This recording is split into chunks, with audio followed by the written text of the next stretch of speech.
નમસ્કાર, આપ જોઈ રહ્યા છો સ્પાર્ક ટુડે ન્યૂઝ। આગામી તહેવારોને પગલે વડોદરા શહેર પોલીસ કમિશનર એક્શન મોડમાં છે। વડોદરા પોલીસ દ્વારા ગણેશ વિસર્જન અને ઈદના તહેવારને લઈને પત્રકાર પરિષદ યોજવામાં આવી અને સુચારુ આયોજન વિશે માહિતી આપવામાં આવી છે। વિસર્જનની કામગીરી માટે પોલીસે વિવિધ 10 જેટલા કૃત્રિમ તળાવો ખાતે પાર્કિંગ, એન્ટ્રી અને એક્ઝિટ ગેટ બનાવ્યા છે। વિસર્જનની કામગીરી દરમિયાન વિવિધ જાહેરાત માટે પણ આયોજન કરવામાં આવ્યું છે। શહેરમાં પાલિકા દ્વારા ઇન્સ્ટોલ કરેલ સીસીટીવી કેમેરા સહિત પોલીસના વિશ્વાસ પ્રોજેક્ટ હેઠળના સીસીટીવી અને બોડી વોર્મ કેમેરા સાથે કામગીરીનું અવલોકન કરવામાં આવશે। શહેરના ચારેય ઝોનમાં પોલીસ વિભાગ દ્વારા ડ્રોન ઉડાડી વિસર્જનની કામગીરીનું અવલોકન કરાશે। શહેર પોલીસની સાથે સાથે બહારથી આવેલ કુલ 3000 જેટલા પોલીસ કર્મીઓ પણ વિસર્જનની કામગીરી દરમિયાન સુરક્ષા માટે જોડાશે। પેરામિલિટરી, આરપીએફ અને બીએસએફ સહિતની વિવિધ એજન્સી પણ વિસર્જનની કામગીરીમાં જોડાશે। વ્રજ, વરુણ જેવા વાહનો સાથે સ્પેશિયલ ક્વિક રિસ્પોન્સ ટીમ પણ વિસર્જનની કામગીરી દરમિયાન હાજર હશે, એટલે કે સ્ટેન્ડ બાય રહેશે। શહેરમાં ગણેશ વિસર્જનને લઈને શહેર ટ્રાફિક પોલીસ દ્વારા જાહેરનામા સહિત ટ્રાફિક ડાયવર્ઝનની પણ કામગીરી હાથ ધરવામાં આવશે। પ્રેસ કોન્ફરન્સમાં પોલીસ કમિશનર નરસિમ્હા કુમારે તમામ માહિતી આપી છે। 7 ઓગસ્ટથી 6 સપ્ટેમ્બર સુધી વડોદરા શહેરમાં ગણેશ ચતુર્થીનું ઉજવણી થઈ રહ્યું છે અને આના ભાગરૂપે અત્યાર સુધી કેટલાક ગણેશોના આગમન, સ્થાપના અને પૂજા આરતીના કાર્યક્રમો અત્યારે શહેરમાં ચાલી રહ્યું છે। આવતીકાલે જૂનીગઢી ગણેશથી વિસર્જનની પ્રક્રિયા શહેરમાં શરૂ થનાર છે। આના અનુસંધાને વડોદરા શહેર પોલીસ દ્વારા તમામ પ્રકારની સુરક્ષા વ્યવસ્થા ગોઠવવામાં આવેલ છે। તમે જાણો છો કે ઇન બિટવીન 5 સપ્ટેમ્બરે ઈદ જે મુસ્લિમ બિરાદરો માટેનો એક મહત્વનો તહેવાર છે, આના ઉજવણી પણ થનાર છે। આને પણ ધ્યાનમાં રાખીને વડોદરા શહેર પોલીસ દ્વારા તમામ બંદોબસ્ત એક શાંતિપૂર્ણ માહોલમાં સંપન્ન થાય તે માટેના તમામ આયોજનો કરવામાં આવે છે। અત્યાર સુધી વડોદરા શહેરમાં લગભગ 1700થી વધારે લાયસન્સ ધરાવતા ગણેશ આઇડલ્સની સ્થાપના થયું છે અને છેલ્લા 4 વીકથી આ ગણેશની આગમન, સ્થાપના, પૂજા આરતી અને વિસર્જન માટે કેટલાક પૂર્વ તૈયારીના ભાગરૂપે આપણે આયોજકો સાથે બેઠકો યોજી છે।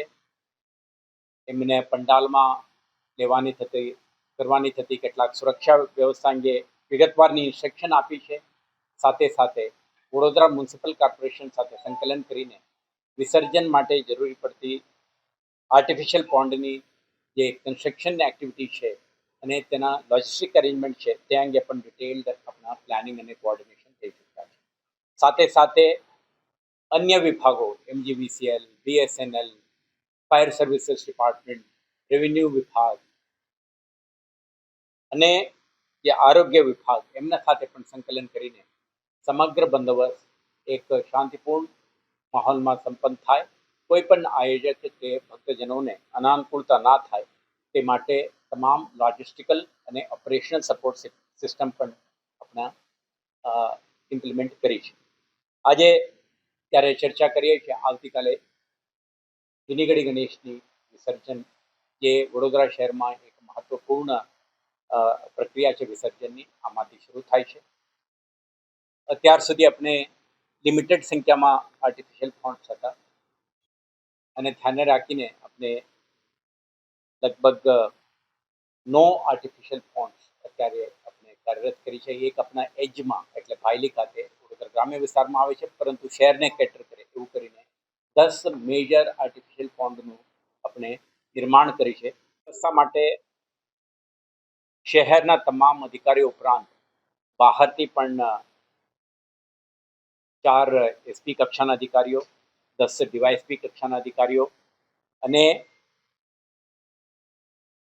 23 બહારના ડીવાયએસપી અને 109 જેટલા ઇન્સ્પેક્ટર, 210 જેટલા સબ ઇન્સ્પેક્ટરો પણ આવશે। કુલ મળીને 3000 જેટલા પોલીસ અધિકારીઓ અને 1500 પ્લસ હોમગાર્ડના માનદ વ્યક્તિઓ આ બંદોબસ્તમાં તૈનાત રહેશે।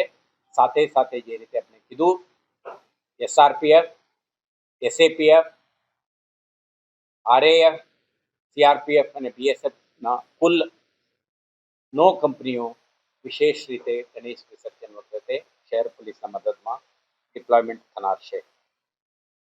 તમામ શહેરમાં સંવેદનશીલતાને ધ્યાને રાખીને આપણા ડીપ પોઈન્ટ્સ, ધાબા પોઈન્ટ્સ અને ફિક્સ્ડ પોઈન્ટ નાખી છે. કેટલાક જગ્યાએ મુહિમ બંદોબસ્તનું આપણે આયોજન કરવાના છીએ. તો સમગ્ર વિસર્જનની પ્રક્રિયા એક શાંતિપૂર્ણ માહોલમાં સંપન્ન થાય તે માટે પૂરતા સંખ્યામાં પોલીસ ફોર્સ અને લોજિસ્ટિક્સ આયોજન કરવામાં આવ્યું છે. સાથે સાથે આ બંદોબસ્તમાં મહત્તમ સંખ્યામાં જે ટેકનોલોજીકલ ટૂલ્સ છે આનું પણ ઉપયોગ થશે. મેં અગાઉ પણ જોયું છે આપણા શહેરના ઉપલબ્ધ 1900 પ્લસ વીએમસીના કેમેરા, 550 પ્લસ પોલીસ કેમેરા જે વિશ્વાસ પ્રોજેક્ટ અંતર્ગતનું અને 750થી વધારે બોડી વોર્ન કેમેરા પણ આમાં તૈનાત રહેશે. લગભગ 8 ડ્રોન કેમેરાઓ પણ આપણા જુદા જુદા વિસ્તારમાં આપણા આકાશથી પણ ક્રિમિનલ એક્ટિવિટીઝ ઉપર નજર રાખવા માટે ડિપ્લોયડ રહેશે. કન્ટિન્જન્સી પ્લાન તરીકે આપણે વજ્ર, વરુણ અને એન્ટી રાઇટ કિટ સાથે આપણે સ્પેશિયલ સ્ટ્રાઇકિંગ ફોર્સ અને ક્વિક રિસ્પોન્સ ટીમ્સ જગ્યા જગ્યા ઉપર તૈનાત રહેશે અને કોઈ પણ એમરજન્સી કે ઇમિડિયેટ નીડ પહોંચેથી રિસ્પોન્ડ કરી શકે તે માટે વ્યૂહાત્મક સ્થળોએ રિઝર્વ પોલીસ પણ ડિપ્લોય રહેશે.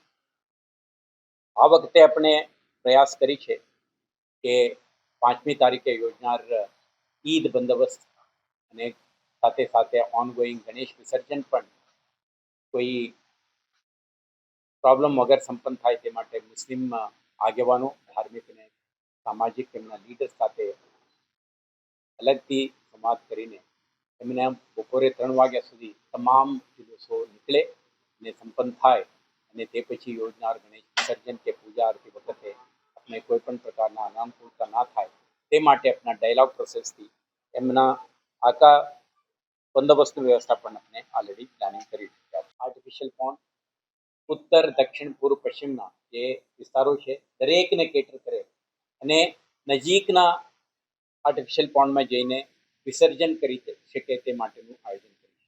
દરેક વિસર્જન પોન્ડ ખાતે આપણે ફેન્સિંગ, બેરિકેડિંગ, ઇલ્યુમિનેશન, જેટ્ટી, તેરાપાઓ, ઓપરેશનલ સપોર્ટ તરીકે ક્રેન, તરવૈયાઓ, ફાયર સેફ્ટી અંગેના વ્યવસ્થા, એમ્બ્યુલન્સ સર્વિસીસ, આપણા વાયરલેસ કમ્યુનિકેશન સાથેના પોલીસ સપોર્ટ સિસ્ટમ અને વિસર્જન કરનાર લોકોને માર્ગદર્શન અને અલર્ટમાં રાખવા માટે પબ્લિક એડ્રેસ સિસ્ટમથી સુસજ્જિત કરીને આવતા દરેક ગણેશ ત્યાં પહોંચે ને ગણેશને હેન્ડઓવર કરે અને પરત જતા રહે તે માટે એન્ટ્રી એક્ઝિટ માટેનું બેરિકેડિંગ કરીને અલગ વ્યવસ્થા પણ ગોઠવી છે અને હોલ્ડિંગ અને પાર્કિંગ માટેનું પણ આયોજન વ્યવસ્થિત રીતે કરવામાં આવ્યું છે.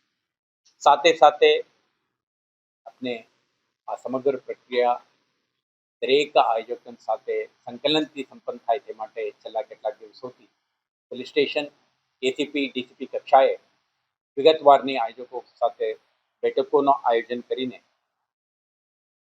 કયો વિસર્જન માટે કયો આર્ટિફિશિયલ પોન્ડમાં જવાનું છે, એમના રૂટ શું હશે, કેટલા વાગે નીકળશે, ક્યાં સુધી પહોંચશે અને કયો પ્રકારના ગાઈડલાઇન્સનું પાલન કરશે આખું એમના ડિટેલ એમને માર્ગદર્શન પૂરી પાડવામાં આવે છે.